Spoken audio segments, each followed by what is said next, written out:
رب هب لي حكما وألحقني بالصالحين واجعل لي لسان صدق في الآخرين واجعلني من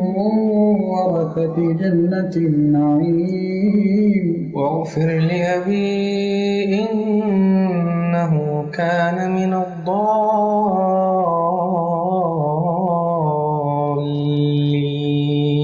ولا تخزني يوم يبعثون يوم لا ينفع مال ولا بنون إلا من أتى الله بقلب